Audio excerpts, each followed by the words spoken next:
अबुझमाड़ मुठभेड़ पर उप मुख्यमंत्री विजय शर्मा का बड़ा बयान आया सामने। बोले नक्सलियों का शीर्ष नेतृत्व खात्मे की कगार पर। नारायणपुर छत्तीसगढ़ के अबुझमाड़ इलाके में हाल ही में हुई पुलिस नक्सली मुठभेड़ के बाद आज दिनांक 23 सितंबर दिन मंगलवार सुबह 11 बजे प्रदेश के उप मुख्यमंत्री एवं गृह मंत्री विजय शर्मा का बड़ा बयान सामने आया। उन्होंने कहा कि लगातार हो रही कार्रवाई से नक्सली संगठन को गहरी चोट पहुंच रही है और उनका शीर्ष नेतृत्व अब समाप्ति की कगार की ओर है। शर्मा ने बचे हुए नक्सलियों से आत्मसमर्पण करने की अपील की। अबुझमाड़ के घने जंगलों में सुरक्षा बल और माओवादियों के बीच मुठभेड़ का सिलसिला लगातार जारी है। ताजा मुठभेड़ में भी नक्सलियों को भारी नुकसान उठाना पड़ा है। इस घटना के बाद उप मुख्यमंत्री एवं गृह मंत्री विजय शर्मा ने स्पष्ट शब्दों में कहा है कि सरकार और सुरक्षा बलों की रणनीतिक कारगर साबित हो रहा है। नक्सली संगठन अब कमजोर हो रहा है और उनका शीर्ष नेतृत्व लगभग खात्मे की कगार पर है। उन्होंने कहा कि नक्सली हिंसा से सबसे ज्यादा नुकसान आदिवासी समाज के मासूम ग्रामीणों को झेलना पड़ रहा है। ऐसे में सरकार का उद्देश्य है नक्सलवाद को पूरी तरीके से समाप्त कर क्षेत्र में विकास और शांति स्थापित करना।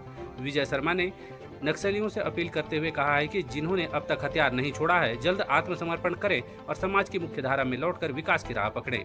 गृह मंत्री ने यह दोहराया कि राज्य सरकार आदिवासी अंचलों में विकास, स्वास्थ्य और बुनियादी सुविधाओं का विस्तार कर रही है, जिससे लोगों को रोजगार और सुरक्षित जीवन मिले।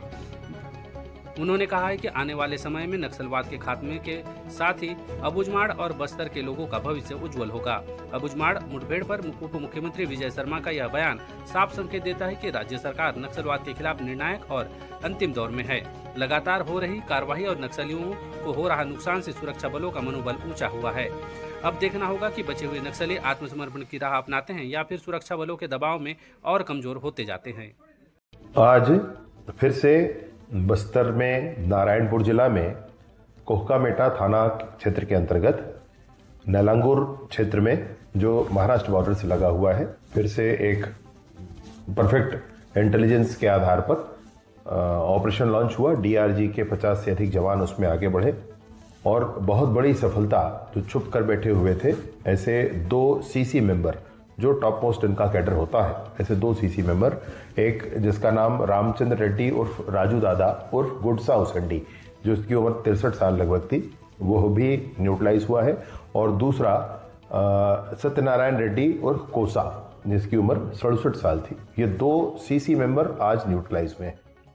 सीसी मेंबर मतलब इनका टॉप कैडर होता है, और ये 2 सीसी मेंबर के आज न्यूट्रलाइज होने का अर्थ ये है कि ये बहुत बड़ी सफलता, एक दिन में 2 सीसी मेंबर का न्यूट्रलाइज होना, ये बहुत बड़ी बात है। एक जिले में जब अभी हम लोग ध्यान दे रहे थे कि गरियाबंद में 2 सीसी मेंबर, एक पहले चलपति वहाँ न्यूट्रलाइज हुआ और उसके बाद फिर उसी क्षेत्र में एक मनोज करके सीसी मेंबर वो न्यूट्रलाइज हुआ था।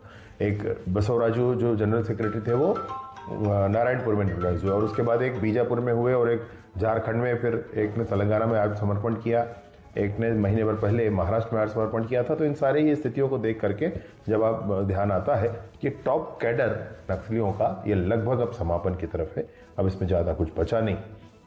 बार बार स्पष्टता के साथ यही कहना है कि माननीय केंद्रीय गृह मंत्री अमित शाह जी के संकल्प के आधार पर, माननीय विष्णुदेव देसाई जी के मार्गदर्शन के आधार पर पूरी ही टीम काम करते हुए नियत समय में उचित स्थिति, सशस्त्र नक्सलिज्म का पूर्ण समापन, यह स्थिति जरूर आएगी।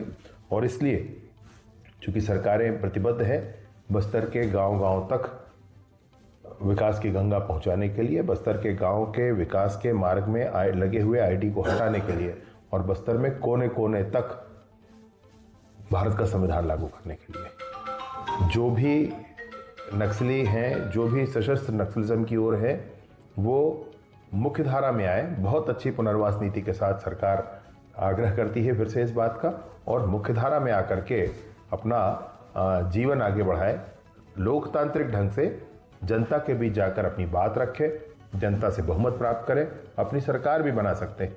यहाँ तक स्वतंत्रता लोकतंत्र में होती, और इसलिए मुख्य धारा में आकर के सभी काम करें। मैं पुनः आज एक बार अपील करता हूँ।